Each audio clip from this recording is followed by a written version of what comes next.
ഇപ്പോഴും പ്രതിഷേധം തുടരാൻ തന്നെയാണോ തീരുമാനം? 11 മണി കഴിഞ്ഞല്ലോ. പ്രതിഷേധം ഇവിടെ തുടരുകയാണ്. പ്രതിഷേധം നാളെ കോതമംഗലത്തേക്ക് പ്രതിഷേധം വ്യാപിപ്പിക്കും. ഇവിടെ പള്ളിയിലെ അച്ഛന്മാരടക്കം അതുപോലെ പൊതുജനങ്ങൾ എല്ലാവരും കൂടിയിട്ടുണ്ട്. എല്ലാവരുടെ അഭിപ്രായം എന്നുള്ളത് നാളെ കോതമംഗലത്തും അതുപോലെ തന്നെ കുട്ടമ്പുഴയിലും ജനകീയ ഹർത്താൽ നടത്തണമെന്നാണ് ആളുകൾ ആവശ്യപ്പെടുന്നത്. ഇപ്പോൾ കേൾക്കുന്നുണ്ട്, താങ്കൾ പറയുന്നത് കേൾക്കുന്നുണ്ട്. ഈ മൃതദേഹം ഉടനെ മാറ്റുമോ അവിടെ നിന്ന്? ഇത്രയും സമയമായില്ലേ? ഇവിടെ ഇത് കളക്ടറോ അല്ലെങ്കിൽ ബന്ധപ്പെട്ട അധികാരികളോ വന്നാലാണ് ബോഡി മാറ്റുള്ളതാണ് ജനങ്ങളുടെ ആവശ്യം. കളക്ടർ ഇതുവരെ ഇവിടെ എത്തിയിട്ടില്ല. കളക്ടറിനെ എന്തായാലും കാര്യങ്ങൾ അറിഞ്ഞിട്ടുണ്ടാകും. മന്ത്രി സംസാരിക്കുന്നുണ്ട് എന്ന് നമ്മളടുത്ത് പറഞ്ഞിട്ടുണ്ടായിരുന്നു. കളക്ടർ എത്തുമോ അതോ മറ്റു പ്രതിനിധികളാണോ വരുന്നത്? അതേ സംബന്ധിച്ച് എന്തെങ്കിലും അറിയിപ്പ് നിങ്ങൾക്ക് ലഭിച്ചിട്ടുണ്ടോ? ഇല്ല, ഇതുവരെ അങ്ങനെ അറിയിപ്പ് ലഭിച്ചിട്ടില്ല. ഇവിടെ വന്നിട്ടുണ്ട്, ഇതുവരെ അങ്ങനെ വന്നിട്ടില്ല.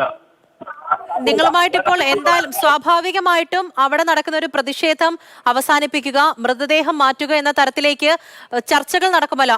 ആരെങ്കിലും ഇപ്പോൾ നിങ്ങളടുത്തൊക്കെ സംസാരിക്കുന്നുണ്ടോ കാര്യമായിട്ടുള്ള ഒരു ഇടപെടാൻ വേണ്ടിയിട്ട്? അതുപോലെ തന്നെ മാത്യു കുഴനാടൻ MLA യും